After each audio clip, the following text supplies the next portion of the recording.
What does it mean to be fearless today? I think this is one of the most important topics that we need to consider and our relationship to it at the moment. So, what I used to think fearless meant is not what I now believe fearless means. Let me explain.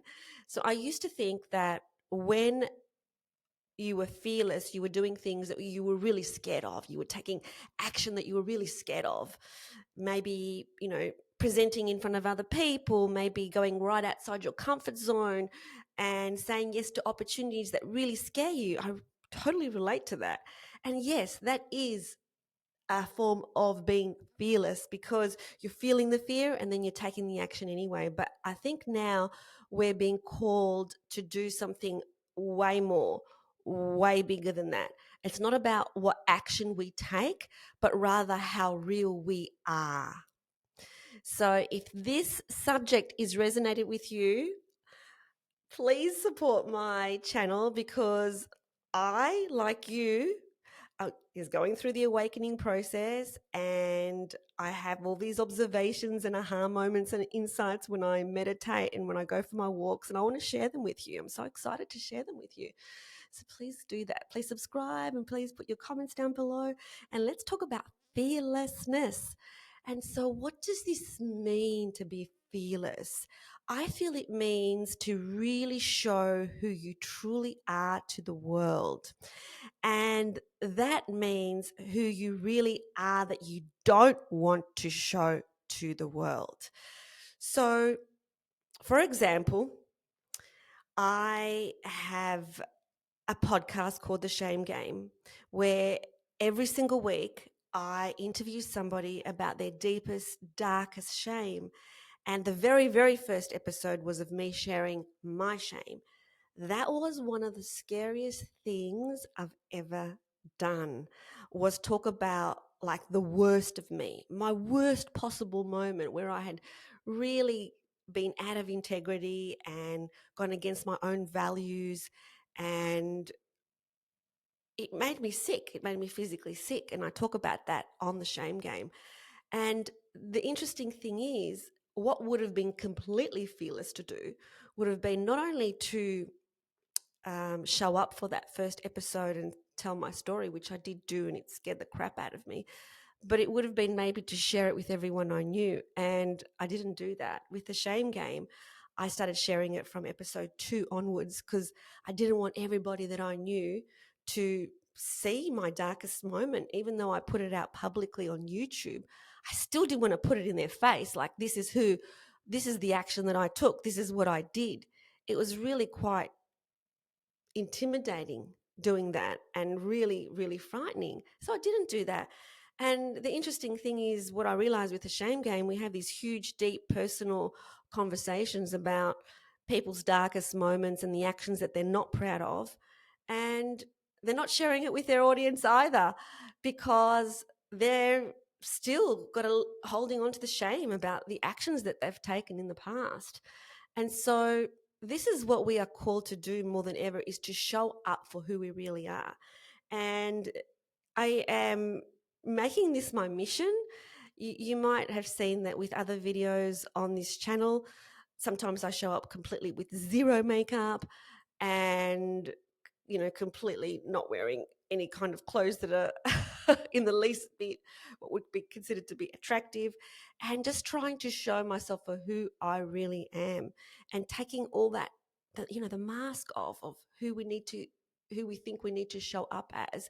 Why is this important? Why is it important to show up as who we really are? Because we need to show up authentically so that we all understand that, we're okay.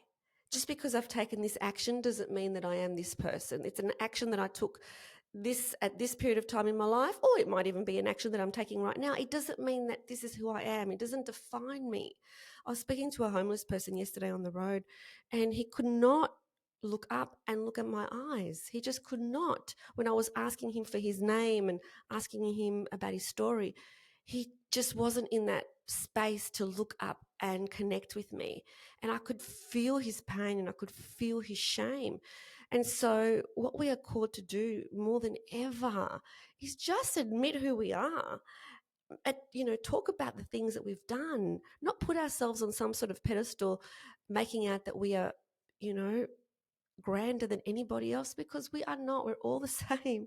We all come from the same God spark, and we have the same divine energy in each of us. It's just that some of us see the divine spark, others don't, but we've all got it. And that's the difference. It's about how aware you are of who you really are, how aware you are of the God spark within, how aware you are of the big person that you really are. And we think that we're this little person, and we don't want to show people the little person, the times that we haven't been in our best moments, the times that we have hurt others, the times that we have acted out of pain, the times that we have lashed out at others.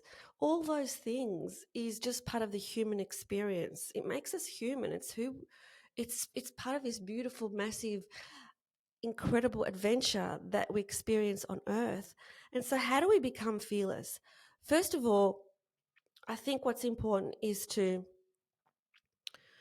see ourselves, is to really see why we're taking the actions that we're taking. Like, when I put on just a bit of eyeliner today, it's like, well, why am I putting on that eyeliner before doing this live? And yeah, there's a part of me that's saying, because it's just fun. Like, why shouldn't I? Why should I, not put a bit of eyeliner on? And there's another part of me that's like, well, maybe they'll just think that, they can't look at me if I haven't got that eyeliner on. So that's fear. And every single one of us, well, I won't say every single one of us, but even when we think we don't have fear, we actually do have fear. We do something and then we're concerned about what that other person thinks about us. We're concerned about, will that person feel rejected if I say this? Will that person feel hurt if I say this? But then we're not being true to ourselves. So it's about showing ourselves for who we really are. That's what fearlessness is about. And it is scary because we've been programmed to believe that we are in this hierarchy of, this life hierarchy where you have to look a certain way, you have to be a certain way, you have to speak a certain way, you have to own certain things in order to be acknowledged and in order to be liked by people. And yet that is absolutely not true, because people feel your energy. That's what they feel. And they feel when you're actually being honest. That song that's had millions and millions and millions of views, The Rich Man from Richmond. The reason why it's had so many views is because this man is singing from his heart. He's not singing to get likes. He's not singing to get followers. He's not singing to be liked by anyone. He's not singing for money. He's singing because he had this pain in his heart and he's sharing it, and people are connecting to that pain. And that's what we need to do more than ever, is share who we really are at our core. And when we do that, when we share who we really are, like the weirdness of who we are, like the quirkiness of who we are, the strangeness of who we are, the not our best moments of who we are, then people say, you know what, I connect with that person because I'm like that too, instead of making us out to be something and someone that we are not. So once again, if this resonates with you, I'd love to hear your comments below. Please share the video, please subscribe, and I'm going to be coming back for a whole stack more insights. Okay, see you later. Sending you so much love.